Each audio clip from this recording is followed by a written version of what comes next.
Bien-aimés en Christ, révélation numéro 7. Alors à présent, exposons la signature voix de l'orthographe satanique, même sur la date de l'annonce de fin du deuil. Alors, bien-aimé de Dieu, ce bien-aimé a annoncé, et cela, la fin de son deuil. Exactement le 20 juillet 2024.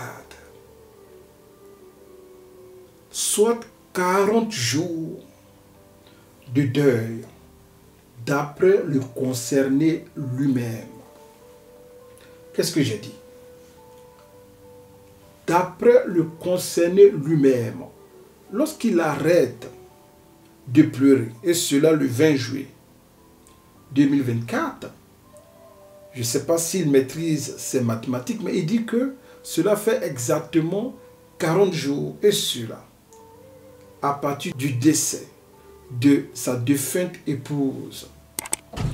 Alors, encore une fois, bien-aimé de Dieu, mais voici l'image qui en témoigne.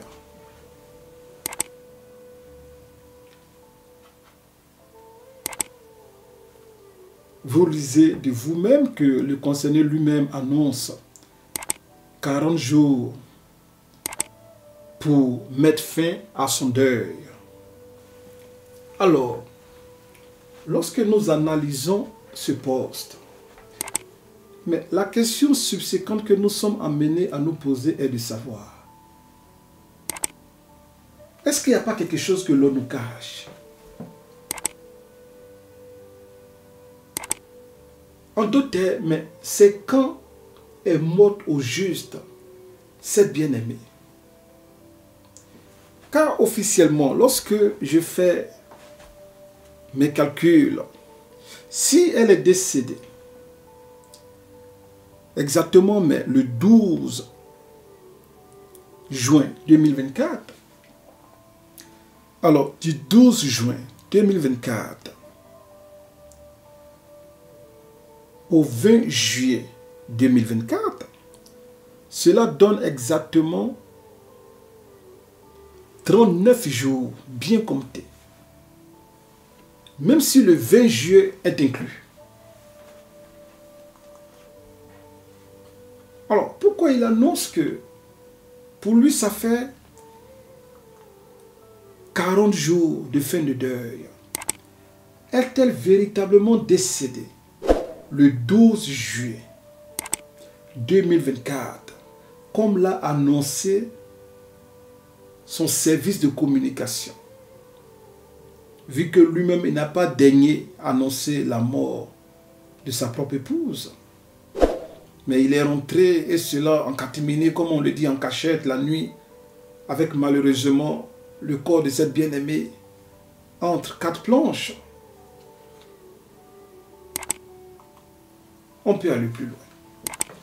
Que signifie donc le nombre 39, derrière lequel s'est caché ce bien-aimé, et qui, au lieu d'annoncer 39 jours de deuil, il annonce 40. Et cela pour tromper les vigilances collectives. Mais nul n'est au-dessus de l'Éternel notre Dieu. Nul ne peut non seulement se cacher de Dieu, et nul ne peut cacher son hypocrisie devant la glorieuse face de l'Éternel. Alors disais-je, quelle est donc la révélation mystique derrière le nombre 39 qu'a choisi ce bien-aimé pour faire son deuil? Pour la petite histoire, le nombre 39 nous ramène à 2 Corinthiens chapitre 11 verset 24. Là où Paul dit, et je cite, 5 fois j'ai reçu des Juifs 40 coups moins 1.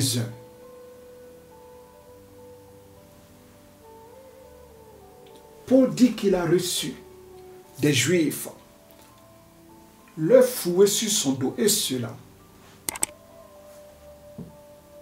40 coups moins 1. Et quand tu fais 40 moins 1, cela nous donne 39. Et bien aimé de Dieu, je suis sûr qu'il y a certains d'entre vous qui se posent en eux-mêmes la question brûlante de savoir, mais en quoi est-ce que le fait que ce bien-aimé ait fait 39 jours de deuil, même s'il annonce 40, mais en quoi est-ce que cela a trait à Paul, qui en 2 Corinthiens chapitre 11 verset 24 dit avoir reçu 40 coups moins 1. Pour la petite histoire, selon la loi juive, comme prescrite par l'Éternel notre Dieu, et cela depuis la loi caduque de Moïse, en Deutéronome chapitre 25, versets 1 à 3. La Bible dit que lorsque des hommes ayant entre eux une querelle, mais se présenteront en justice pour être jugés, on absoudra l'innocent et on condamnera le coupable. C'est-à-dire 2 personnes font la bagarre et on les envoie devant le juge. Celui qui a été trouvé innocent, on le laisse partir. Mais celui qui a été jugé coupable par les juges, on le maintient. Et au verset 2, la Bible dit, mais s'il mérite d'être battu, le juge le fera étendre par terre. Et on va le frapper devant la présence du juge d'un nombre de coups proportionné à la gravité de sa faute. C'est-à-dire, s'il a volé peut-être un portable, il y a un nombre de coups qu'on lui donnera. Mais si dans la bagarre il a tué une personne, alors il va prendre la peine maximale. La Bible dit, mais on ne peut pas lui donner plus de 40 coups, de peur qu'en continuant de le frapper, il puisse lui-même perdre ou bien sa vie ou bien perdre conscience. Alors, voilà pourquoi les Juifs qui avaient la crainte de Dieu, vu qu'ils ne devaient pas dépasser 40 coups, et lorsque tu es en train de frapper quelqu'un, tu ne comptes pas exactement, ou bien tu peux oublier la comptabilité. Alors que si tu dépasses les 40 coups, toi-même tu auras affaire à l'Éternel. Alors pour être prudent, il frappait la personne jusqu'à 39 coups. Voilà pourquoi Paul, qui a été jugé coupable vis-à-vis de la loi, parce qu'il suivait le Seigneur Jésus-Christ, il a reçu 40 coups moins 1 pour être prudent. J'espère qu'on se comprend toujours bien aimé en Christ. Mais dans ce cas ici, il n'y a pas eu de bagarre entre 2 hommes. Il y a eu un couple qui forme 2, dont l'autre est tragiquement décédé. Mais le concerné lui-même, qui, je suppose, connaît la Bible, s'inflige lui-même 39 jours de deuil. Même s'il fait semblant de tromper les naïfs en postant, j'ai fait 40 jours de deuil, mais l'Esprit de Dieu ne peut pas être trompé comme on trompe les hommes. Nul ne peut tromper Dieu. Alors lui-même, il s'inflige 39 jours de deuil. Alors la question, mais il se reproche quoi? Il est coupable de quoi? Pour lui-même s'infliger 39 jours de deuil, et cela à la lumière de Deutéronome chapitre 25 verset 1 à 3, en complémentarité avec 2 Corinthiens. chapitre 11, verset 24. Regardez bien, j'ai parlé de la loi de Moïse. Et cela en Deutéronome chapitre 25, verset 1 à 3. Laissons même le Nouveau Testament de 2 Corinthiens chapitre 11, verset 24 avec Paul. Mais la loi de Moïse est contenue dans l'Ancien Testament qui en son sein contient 39 livres. Alors pourquoi forcément il a fait 39 jours de deuil, même s'il veut nous tromper qu'il a fait 40 jours? Celui qui était coupable devait être allongé à terre et sur son dos, on devait donner 39 coups. Et cela nous ramène à la révélation numéro 8. Qui se souvient de l'image que ce bien-aimé a postée? Et cela sur sa page officielle Facebook, la veille du décès de son épouse. Deux personnes se battent. Celui qui a été trouvé coupable par le juge reçoit 39 coups sur son dos. Lui, il est dans le couple avec sa femme, ce qui fait toujours les deux. Elle décède. Il a quoi à se reprocher pour s'infliger les 39 jours de deuil? Alors, comme précédemment indiqué, mais les coups devaient être reçus sur le dos. Mais voici l'image que ce bien-aimé a postée. Et cela le 11 juin 2024, un jour avant le décès de son épouse. Parce qu'au cas où son épouse serait décédée le 11 juin 2024, et non comme publié le 12 juin 2024, cela fait exactement les 40 jours, mais c'était comme si depuis le 11, ce bien-aimé avait connaissance du malheur qui allait lui arriver. Et pour cause, regardez cette image que nous allons ensemble commenter. Sur cette image, nous voyons un lion à gauche avec une couronne.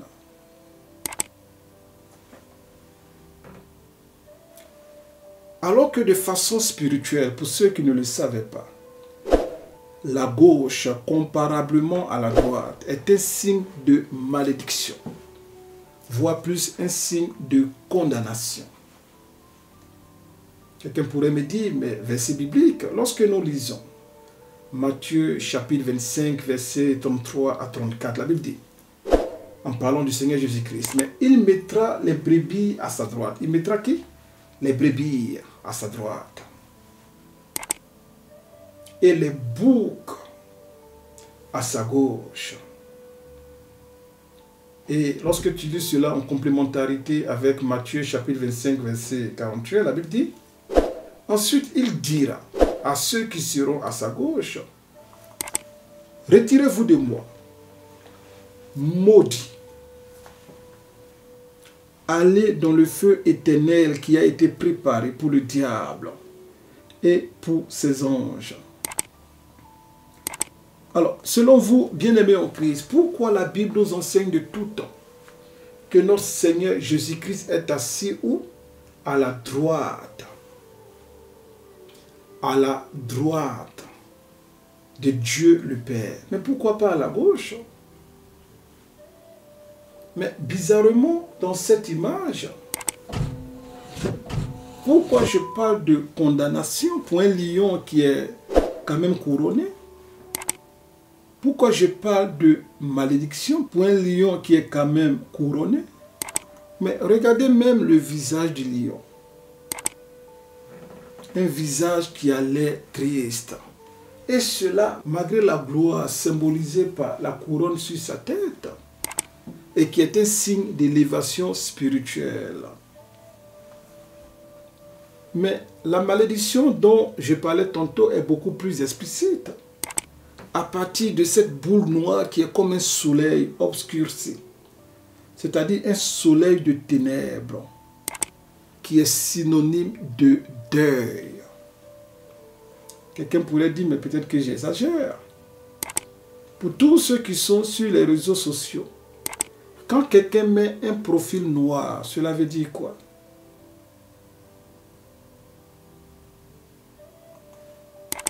En bref, le soleil noir et le visage tout triste, malgré la gloire qu'il a obtenue de ces lions, symbolisent une mauvaise nouvelle. Et normalement, lorsqu'on met toute l'image, mais ça devait être le, comme on le dit en anglais, before and after. En d'autres termes, avant et après, c'est-à-dire que le lion mène d'abord le combat et ensuite, à la droite, il gagne, puisque la droite est la gloire, la droite est la réussite, la droite est l'élévation. Mais ici, c'est comme si il prend d'abord la couronne avant d'effectuer le sacrifice sur son propre corps.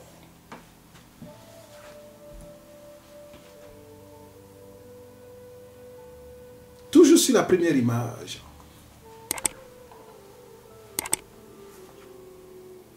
Le lion est assis à la limite d'une surface qui a une forme pyramidale. Pour tous ceux qui ne savent pas de quoi je parle, mais en langage terre à terre, la surface sur laquelle le lion est assis a une forme de pyramide.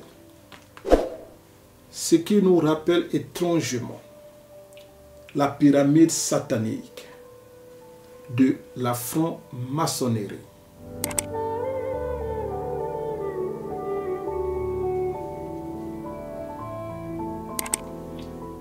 À présent, nous nous concentrons sur l'image de la droite. Sur cette image, nous voyons le même lion, mais cette fois-ci qui donne dos, mais qui est couronné. Et malgré qu'il est couronné, il se retrouve encore une fois au sommet d'une pyramide qui nous rappelle encore une fois, comme précédemment indiqué, la pyramide mystique de la franc-maçonnerie, voire de l'occultisme.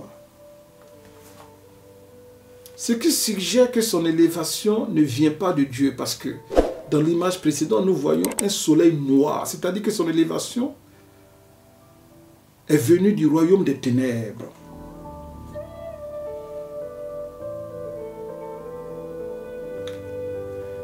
Et pourquoi je parle d'élévation mystique, diabolique, voire même franc-maçonnique, mais il y a des traces de plaies sur le dos de ce lion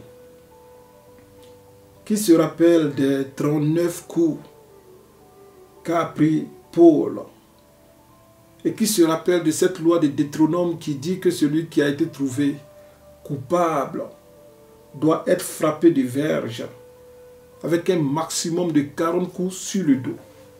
Mais ici, le lion a le dos qui est ensanglanté. Maintenant, regardez la révélation qui ressort.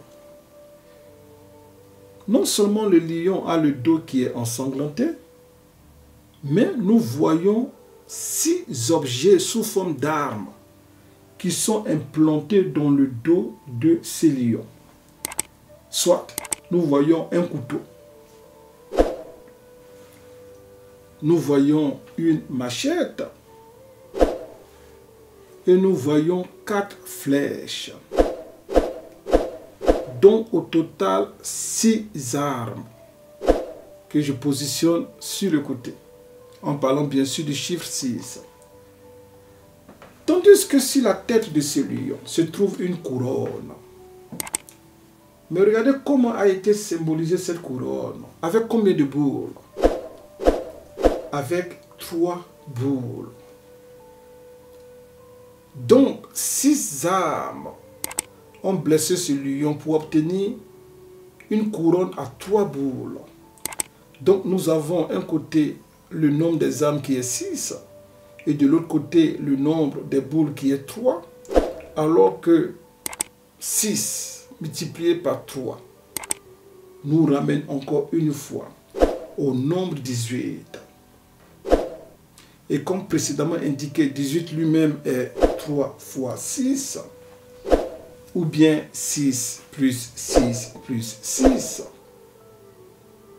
Et lorsque nous faisons tomber les opérations, cela nous donne le nombre satanique de la bête qui est le 666 ou le 666 d'Apocalypse chapitre 13, verset 18. Et pourquoi je continue de parler d'élévation mystique et franc-maçonnique? Regardez très bien comment sont formulées les blessures de ces bien-aimés. Je vais agrandir un peu l'image. Les blessures de ces bien-aimés ont une forme d'étoile. Alors que comme précédemment indiqué, c'est Satan qui est considéré comme un astre, et cela depuis Ésaïe chapitre 14, verset 12. Là où la Bible appelle astre brillant qui nous ramène à l'étoile. Alors, ces blessures ont une forme d'étoile. Et ce sont ces blessures-là qui l'ont envoyé à mériter cette couronne satanique sur sa tête, au sommet d'une pyramide de la franc-maçonnerie. Mais chose bizarre, mais cette haute bien-aimée qui est prédicatrice,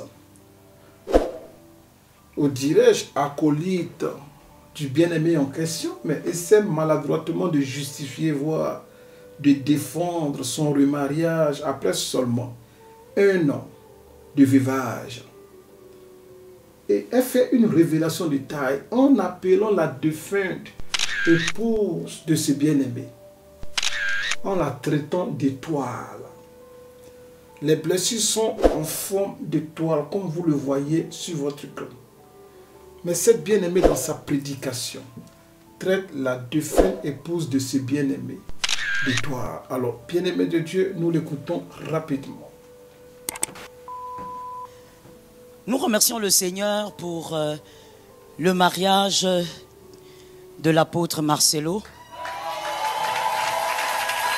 Nous bénissons Jésus pour son mariage.